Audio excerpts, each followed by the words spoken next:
The city of Lagos never slept. Its streets pulsed with life, downfall buses honking endlessly, street hawkers shouting prices, and skyscrapers rising beside old, stubborn buildings that refused to fade. In this restless city lived a young woman named Amara Okeke. Amara was the first daughter of a struggling family from Enugu State. Her father had once been a respected schoolteacher, but after a stroke left him partially paralyzed, the responsibility of the family quietly shifted onto her shoulders. Her mother sold vegetables in a small roadside store, barely making enough to feed Amara and her two younger brothers. Determined to change her family's story, Amara moved to Lagos after graduating with a degree in accounting. She arrived with one suitcase, a borrowed phone, and a heart full of hope. At first, Lagos was cruel. She slept on the floor of her cousin Ifoma's one-room apartment in Ajegunle, where electricity was a luxury and water had to be fetched at dawn. Every morning, she joined long queues of job seekers, moving from one office to another under the scorching sun. Leave your CV, they would say. Weeks turned into months. Rejection became her daily companion. One afternoon, tired and defeated, Amara sat under a mango tree near a busy road.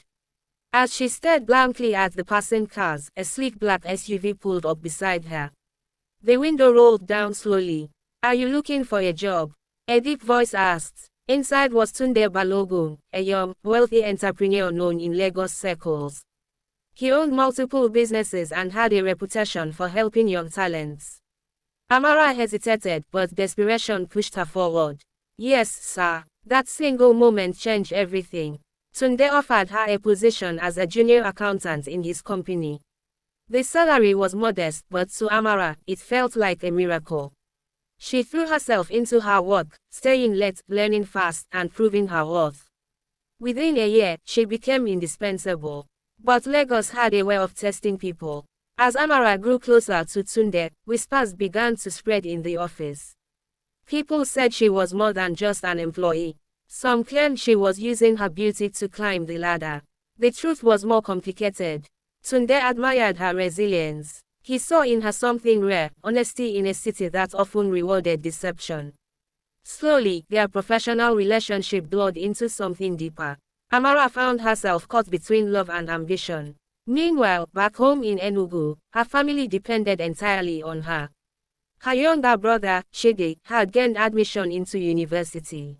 School fees were high. Her father's health worsened. The pressure mounted. Then came the turning point. One evening, while reviewing financial records, Amara discovered something disturbing. Large sums of money were being secretly diverted from the company. The transactions were cleverly hidden, but her sharp eyes caught the inconsistencies. When she traced the source, her heart nearly stopped. It led back to Tunde. Confused and shaking, she confronted him. "Tunde, these accounts, they don't add up," she said, her voice trembling. He looked at her for a long moment before sighing. "You don't understand how Lagos works, Amara," he replied. "Sometimes you have to bend the rules to survive." Amara felt her world collapse. Everything she believed in, hard work, honesty, integrity, was suddenly under threat. If she stayed silent, she could keep her job, support her family, and maintain her rising life. If she spoke out, she could lose everything. For days, she barely slept. Finally, she made her choice. Amara reported the irregularities to the authorities. The fallout was explosive. Tunde was arrested. The company went under investigation. Colleagues who once envied her now turned against her. She lost her job and her reputation was dragged through the mud. Back in Ajegunle, she returned to the same small room where her journey began. But something had changed. Weeks later, a government agency investigating financial crimes reached out to her. Impressed by her courage and integrity, they offered her a position.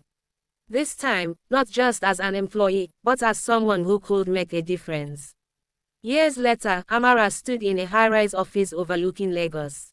The same city that once broke her had now shaped her. She smiled softly as she signed a document. Her phone buzzed. It was her mother. "Amara, your brother just graduated," her mother said, her voice filled with pride. Tears filled Amara's eyes. The journey had been painful, but it was worth it. In the end, Lagos didn't just test her. It revealed who she truly was.